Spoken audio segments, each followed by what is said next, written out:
Hi guys, this is Alaya Jen and welcome back to my YouTube channel. So for today's video, merong comment sa atin si Mary Rose Ibali. Mega love shout out. Sabi niya, "Hello be, it's me again po na laging nag-aabang ng mga videos mo po. Be, mga magkano po allowance for 1 month and dapat i-separate po for pagkain, load, and mga iba pang kailangan. Sana po mapansin, sana po ma-vlog mo be para may idea po ako. Salamat and God bless be."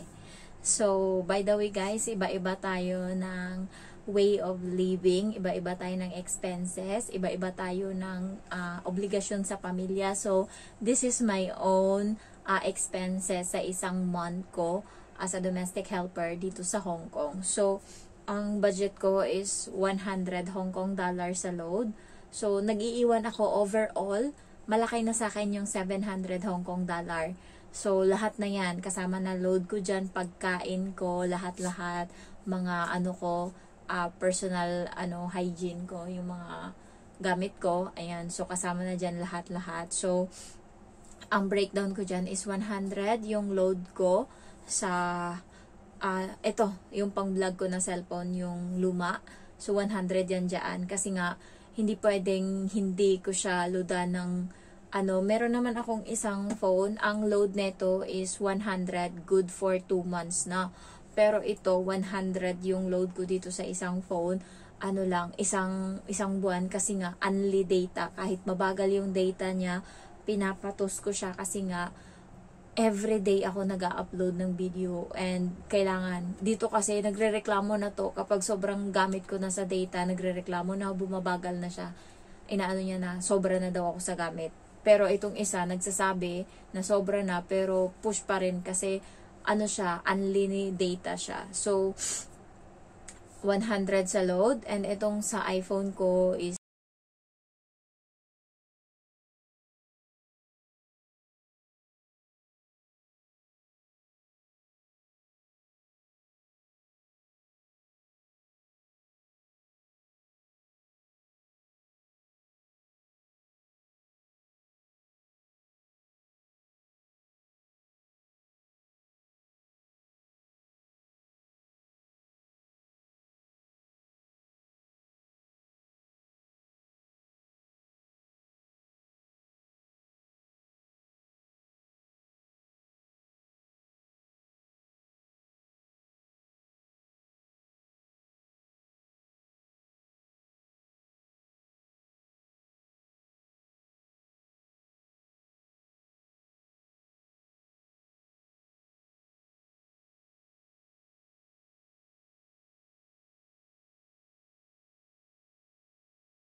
every day ng holiday. So, 500 na or 400 load ko. So, nasa 600 lang talaga to 700. Malaki na yan, guys.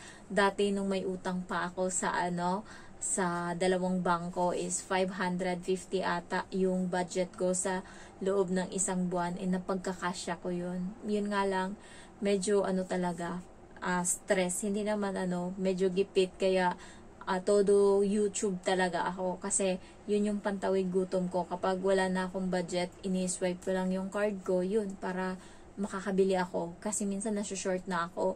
So yun, ginagamit ko yung card ko sa YouTube. Kaya kailangan parati yung may laman, parati yung may ipon para kahit papano meron akong mahugot. And by the way, sa pag-YouTube ko, napundar ko yung kalabaw.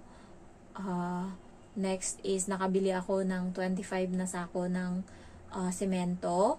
Tapos, nakabili ako ng pinto ng bahay. Magkano yun? 10,000 ata or 8,000. And then, yung kama na king size. Yun? Nabili ko siya ng 7.5 ata. Yung tapos next is, nakabili ako ng ref. So, hati yun. Pero mostly is, doon ko kinukuha. Kasi nung time na yun, wala pa naman akong sahod, pero nakakabili ako. Tapos nabilang ko din yung mama ko ng 2 gold, isang pendant, tapos isang kwintas. So, parang yun yung investment ko. Pero para sa akin guys, yung ipon ko is hindi pa ako natutuwa. Parang kulang pa yung pundar mo, hindi pa yan sapat, hindi ka pa pwedeng magpahinga kung yan lang yung meron ka. So, yun yung nasa utak ko, hindi pa sapat. Ayan, so, ang budget ko sa isang buwan is 700 Hong Kong dollar. Pero ngayon na medyo nakaluwag-luwag na ako, 1,000 Hong Kong dollar na yung budget ko every month. And, kapag kasi stress ako, kapag ako sa trabaho, yung alam mo yung nade-drain ako, ang una ko talagang ginagawa is nagsha-shopping ako. Pag may nakita akong nabili ko sa sarili ko, masaya na ako doon.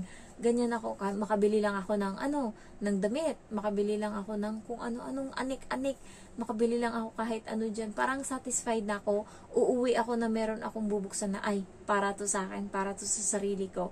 So, yun yung na napapagastos ako, lalo pag nabibilhan ko yung mga pamangkin ko doon sa probinsya, ng laruan nila, mga damit nila, tas pinapabox ko.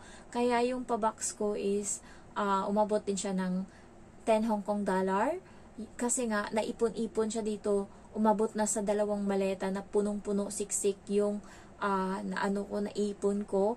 And then yung cabinet ko is punong-puno na din ng mga damit.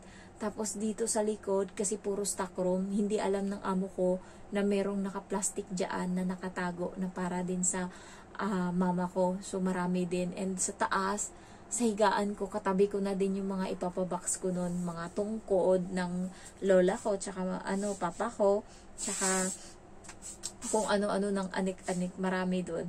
So, yun yung mga ko dati, na hindi na ako masyadong, ang reason ko kung hindi ako lumalabas na ngayon kapag day off, is para pumantay yung kulay ko, kasi nung last year, talagang nagkanda, sapaw-sapaw na yung sunog ng balat ko. Merong sa swimsuit ko malapad, merong strap na ganun, merong pahalo-halo na yung yung sunburn ko dito, iba-iba na. And inabot siya ng mag-iisang taon bago nawala yung mga yan. Kaya yan yung ko ngayon, medyo chill ako kasi pantay na yung kulay ko and may pinag-anuhan ako, kaya hindi ako pwedeng mag beach muna. Hayaan ko muna yan, parang na-enjoy ko na din naman yung paggala-gala. Kaya nga sabi ng kaibigan ko, sa una ka lang talaga mabaliw sa Hong Kong, sa una ka lang talaga parang gusto mong ikutin lahat, sa una ka lang gusto mong gumala. Pero pagka parang taon ka na, ay, titigil ka na pala talaga. Totoo, titigil ka na, parang nakakapagod. Kaya sinabihan ako nung nakaraan na, be, labas tayo, ganto. Ang rason ko, hindi ako makakalabas, be, hindi ko kaya, kasi late na ako naggising. Pero sa totoo lang, tinatamad talaga ako. Ayoko na lumabas. Parang, pag lumabas ako, okay na sa akin yung 3 to 4 hours ako sa labas. Naboboard na ako. Gusto ko na dito sa kwarto, umupo, mag-cellphone. Marami kasi akong natutunan. Marunong na ako ngayon. Kasi, di ba sa Pinas, marami kang mapapanood ng mga na-aksidente. So, yan yung pinaka gusto kong anuhan ba. Paano pag ako na yung sa actual na may na-aksidente, anong gagawin ko? Kasi, konsensya mo kung hindi mo matulungan, parang hindi ko kaya. So, inaral ko kung paano yung tamang pag-CPR, kung ano yung gagawin ko pag halimbawa naputulan siya ng kung ano-anong parte ng katawan. So, dapat talian ko yung may putol. Halimbawa, naputol to, so wala na to, tas dumudugo. Kailangan matalian ko yan dito para yung dugo is matigil siya, hindi na siya dugong-dugo, para hindi mamatay yung pasyente or yung tao kasi naubusan ng dugo. So, ang dami ko kasing nakikita na kawawa na kung may magawa lang sana yung ibang tao, masave pa siguro. Pero kasi kulang sa kaalaman, ang parating sinasabi is, antayin yung ambulansya na dumating, baka kasi mamali ka ng tulong and So, inaral ko kung paano mag-CPR. Pinractice ko talaga kasi yan yung gusto kong paano pag may nalunod, ayan, para at least kahit pa paano may idea ako. So, yun. Yan yung mga mabuting nagawa ko sa buhay ko, parang productive. Nung sa Pinas naman ako, pagkatapos ng tawag nito, ng trabaho ko, may notebook ako niya na malaki. Mahilig ako magsulat, nag-aaral ako ng English. Tas math kasi, ano na sa akin yan, chill na ako sa math kasi magaling ako dyan. Medyo, yan yung favorite subject ko. English lang ako bobo, kaya yun yung inaral ko talaga. So, ayun, kung ano ka naman, kung hindi ka naman okay naman sa amo mo na wag nang lumabas kapag day off, bahay ka lang, mas makakatipid ka, lalo pag yung amo mo is walang CCTV sa kusina. So, Sabado day off ko, Friday, kapag makaluto ka, ganyan, makadiskarte ka, na bukas may baon ka paglabas mo, hindi ka na bibili ng pagkain. So, yung iba guys, gumagastos lang ng 200 to 300 yung ginagastos nila sa isang buwan. Ewan ko kung paano nila napagkakasya, pero may mga taong ganyan. Kaya naman guys, lalo pag yung amo mo hindi buraot, tsaka makakadiskarte ka ng baon ng pagkain kapag day off mo, or kapag day off mo, pwede kang tumambay lang sa kwarto, magpahinga, or yung mga tao na nasa park lang natutulog, nagpapahinga. So, yun yung mga tao na hindi naman natin sabihin pero tipid sila kapag day off. Ang parati namang magastos is yung mga gumagala, syempre, pero kasi kapag stress ka sa trabaho, gusto mo ring ma-refresh ba? Gusto mo deserve mo naman yan kasi nagtatrabaho ka dito. So, nasa iyo kung saan ka liligaya, kung saan ka mas, mawala yung stress mo, yun yung i-push mo. Ayan. So, ako naumay na ako sa ganyan, naumay na ako sa gala. Tapos, so, gusto ko naman ngayon magpahinga lang talaga. Wala akong kundi magpahinga lang. Lalo ngayon, 12:00 na ng gabi, pero dahil gusto kong may vlog, so nag-video pa talaga ako. So, naano ko na lang, kinakabit, Diyos mio, kinakabit ko na lang yung cellphone ko sa power bank, kasi, siya guys, mamamatay siya, kapag wala ng power bank, hindi na siya sinave ng power bank.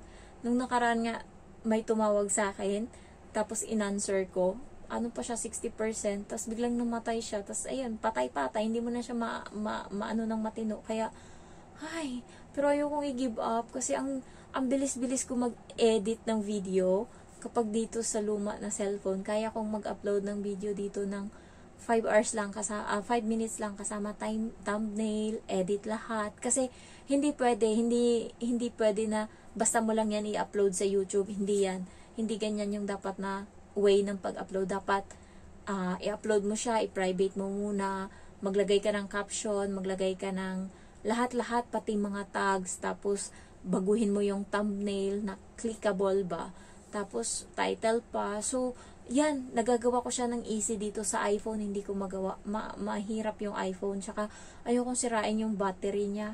Ngayon 100% pa yung ng battery ng iPhone, hindi pa talaga matino pa siya, pero pagka ginawa ko na yung pang YouTube yung iPhone ko, masisira na talaga yan, and ang bilis lang uminit ng iPhone, nag-overheat agad. So, ayun lang guys, thank you for watching, and depende sa inyo kung paano nyo gastusin yung nyo sa holiday, pero as much as possible, deserve nyo naman kasi na gumastos, kasi kayo naman yung tagtatrabaho, pero magtabi din kayo para sa sarili nyo, kasi hindi natin alam kung kailan tayo terminate, hindi natin alam kung hanggang kailan tayo dito sa Hong Kong. Biglaan dito lahat, walang permanente.